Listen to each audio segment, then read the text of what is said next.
president, generally speaking, except, among his smaller, shrinking base, I might add, and of course, many in the GOP. The second thing is, I don't think, Reverend Al, there was any accident that the missiles started flying. You pick a war with Syria, so-called war. Literally, at the same moment, Judge Neil Gorsuch is being confirmed by the Senate. I really saw a connect between the two. Syria wiped everything off the media headlines, took everything away from a lot of the public discourse. Now people are talking about Syria, not the greater damage that a Gorsuch confirmation and sitting on the Supreme Court essentially is going to mean for not a year, not 5 years, 10, 20 years in the future. So when we see that and connecting the dots on Syria, it didn't do anything. The base was up literally within 24 hours. It had no impact on the internal war that's going on there, let alone the oppression and repression by not just the Syrian government, but other factions too that are involved in this. So essentially, it was just yet another big PR stunt. Unfortunately, many in the media bought into it. Now, Reverend Al, as far as Russia and Tillotson, I have to be honest with you.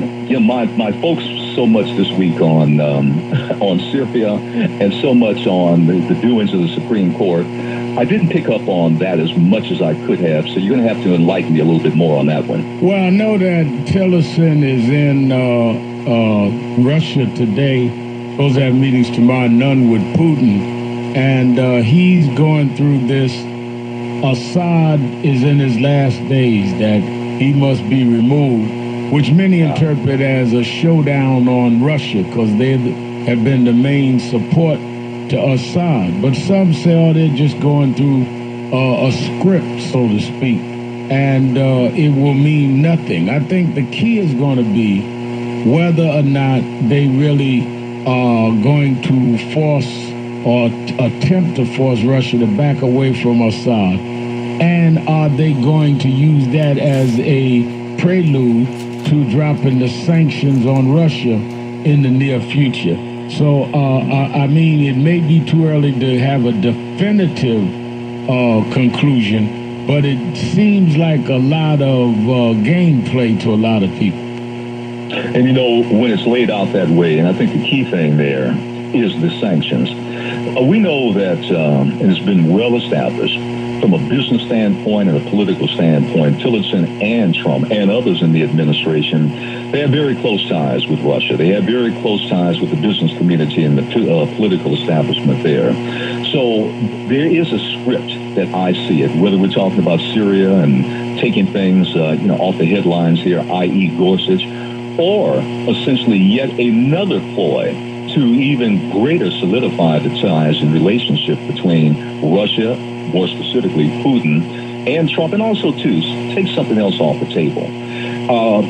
If he, in fact, can present to the world, look, we have been instrumental in perhaps a regime change or a change of some sort in Syria, then it gives a great cover for what this administration wants to do anyway, and that is continue to not only cozy up with Russia, but also take some pressure off of the investigations that have been proposed, all the heat that this guy has taken because of those very ties with Putin and Russia.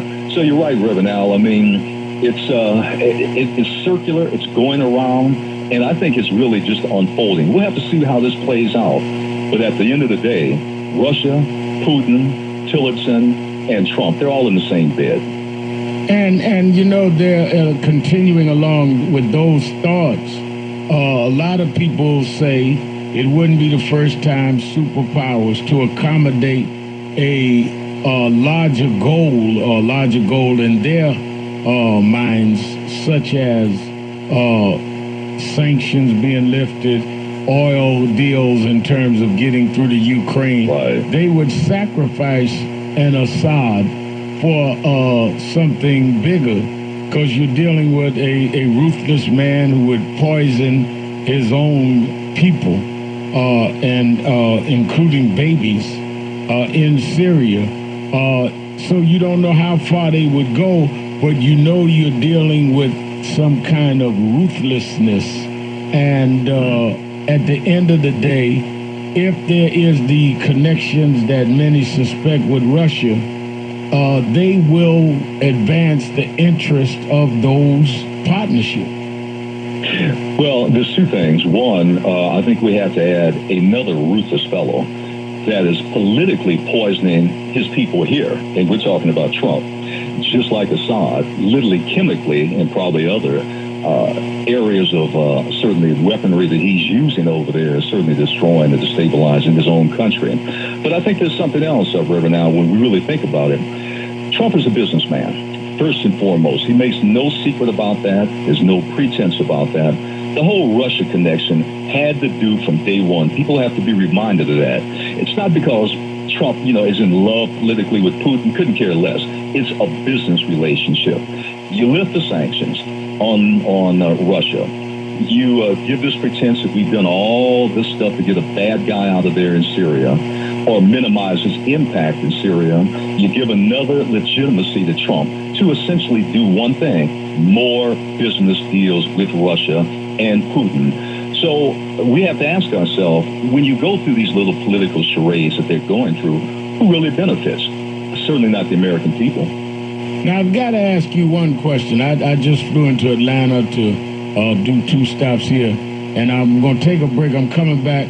There's a lot of people, even we were discussing on the plane, about this removal, this forcible removal of a doctor from a United Airlines that was videotaped. And it reminded me of Eric Garner and others' videos.